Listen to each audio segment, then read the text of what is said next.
Namaskaram, friends. So, today I would like to share with you my journey with allergic asthma and the crucial role that yoga has played in my recovery from it. So, growing up, I was pretty much a very active person, active kid. I was into all kind of sports. I wouldn't say that I made into any of the school teams for any of the sports teams, no, but I was physically very, very active, both at home and in school. And I would play literally everything that a normal school kid would do. And my physical activity included cycling, running, playing cricket, and basketball. So I was pretty much very, very active as a school kid. Now, despite being physically active, there were these two things that plagued my physical health. One of it was that ever since I can remember, I always suffered from nose blocks. So I don't know when exactly, at what point I started using the nasal drops, but yes, pretty much I remember having a nasal drop, the Otrivin nasal drop for kids, by my bedside while I was growing up. I had a very, very severe case of nose blocks. I used to be pretty much fine most of the days, like during the day, but at night when I would go to sleep, both my nostrils would get blocked. And I had to use the nasal drops to relieve myself of the symptoms. And this pretty much continued all through my adult life, even after I'd started working. The only thing is that the nasal drops got upgraded to the adult version of the nasal drops. So Otrivin has both the kids version and the adults version. So after I think my 12th standard, I started using the adults version of the nasal drops. The second physical condition that I had was that I was very, very susceptible to cold and cough. So every winter I would fall sick with cold and cough. Now slowly as I was growing up and as I started entering my college 11th and 12th, or I think engineering, this cold and cough so slowly upgraded itself to have difficulty in breathing during certain periods, so certain seasons during the year.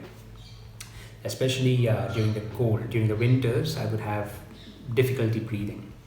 And it was somewhere, I think during my engineering days, that it was discovered, or the doctor said that I have a condition called allergic bronchitis or allergic asthma.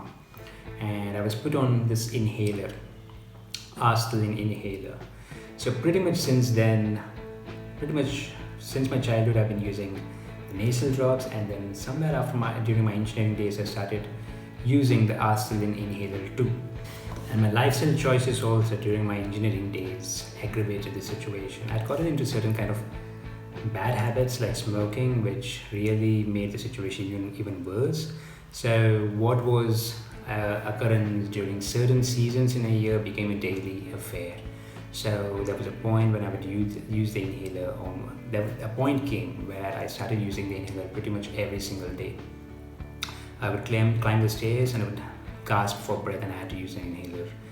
And then I would be fine for most of the day, and then the next day again, if I did some kind of physical activity, again I would have to use the inhaler. So it became a pretty much daily affair, especially after I started working. And of course my lifestyle and the bad habits that I'd cultivated during my engineering days, actually it made the situation even worse. So I'd stopped smoking, but it didn't reduce my asthma or my nose blocks. It didn't improve it.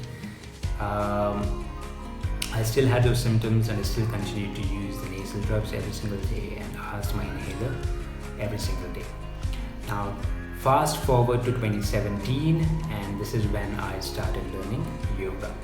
Now, I must be very clear, I didn't start learning yoga because I wanted to cure my asthma or nose blocks. No, I didn't start learning yoga because of that.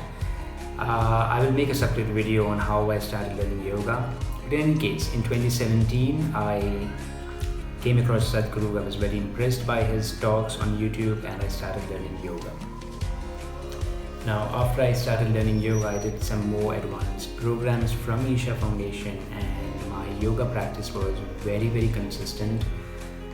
No matter what, I would do my yoga practices every single day. If I missed the morning, I would do it in the evening after coming back from work, but I was pretty much regular.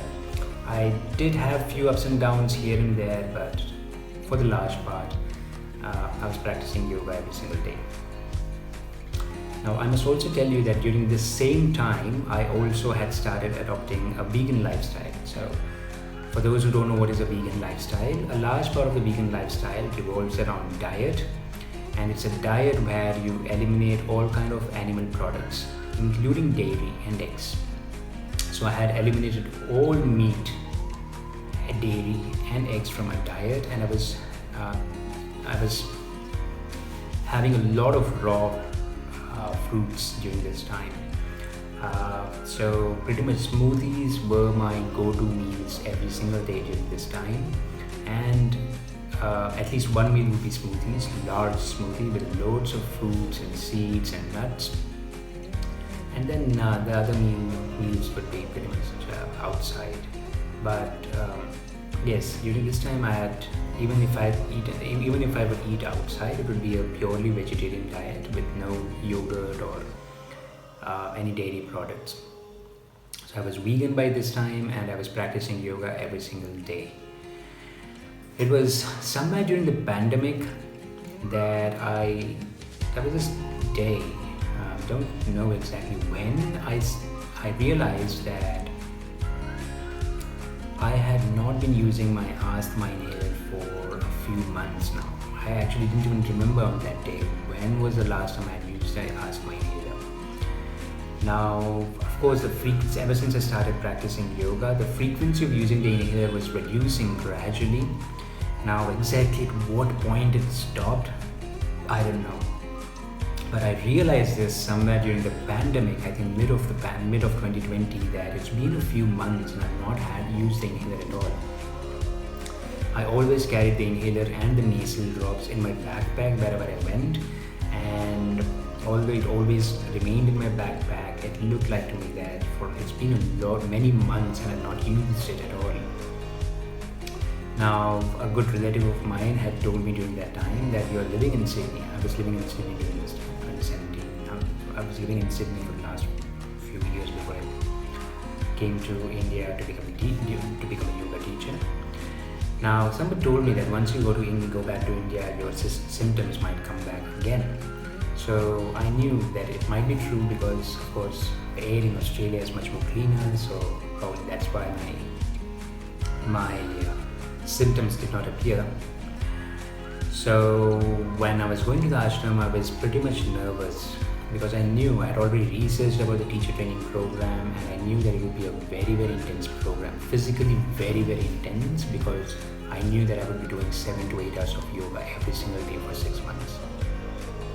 So while coming to the ashram, I had packed 2 new cartridges of the inhaler in my backpack, along with 6 or 7 nasal drops.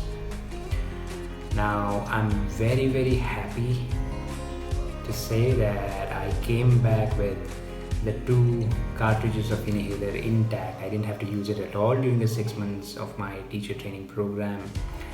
Coming to the nasal drops, I did finish one nasal drop. I did use and finish one nasal drop, one bottle of nasal drop. It's a tiny bottle. During the entire 6 months, but the remaining 5 I just brought back home just like that.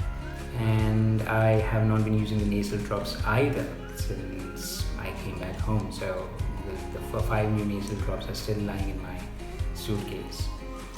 So I think pretty much I can say now with a lot of confidence that it's been nearly a year since I came to India, and my symptoms have not reappeared. My symptoms of asthma or the severe nose blocks have not reappeared, and I've not been using my medication for both the asthma and nose blocks. And I can attribute these improvements in my health to my healthy diet and, of course, yoga. Now, the reason I made this video is because I've had 1 or 2 students who have asked me whether asthma can cure their blood pressure, or can yoga cure their blood pressure, or yoga cure their health condition. And I didn't have like a point blank yes or no answer to them, but all I told them was that there is a potential. Yoga has a potential. Yoga, and of course, a healthy lifestyle, which includes diet, uh, it does have a potential to heal. Sadhguru has said this many times that our bodies are very, very intelligent. There's an intelligence in our body which has the capacity and potential to heal if you provide it with the right environment. So, to all those who are doubtful whether yoga can really help them heal or not, whether it can cure their chronic ailments, I would say maybe it has. I would say definitely it has the potential, and probably you should give it a try. Now, having said that, I would like to add a little disclaimer. I would like to make it very, very clear that it doesn't mean that you have to give up your allopathic medication that has been prescribed to you by your doctor. No, by all means, continue using your allopathic medication, just like I did. I was continuing to use my inhaler and nasal drops all through. Even after I had started practicing yoga, whenever the symptoms appeared, I would use it. But gradually the symptoms reduced to a point where now I don't have those symptoms anymore.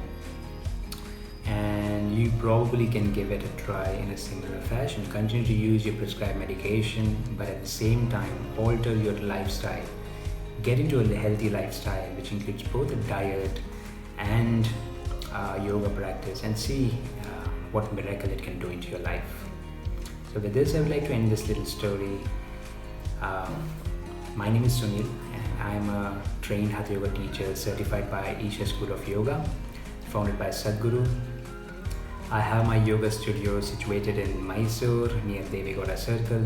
So if you live in Mysore, please do visit my studio and become my member. I have regular yoga classes in my studio. And if you're not living in Mysore, it is still fine. At least follow me on Instagram to get more yogic wisdom. Thank you. Namaskaram.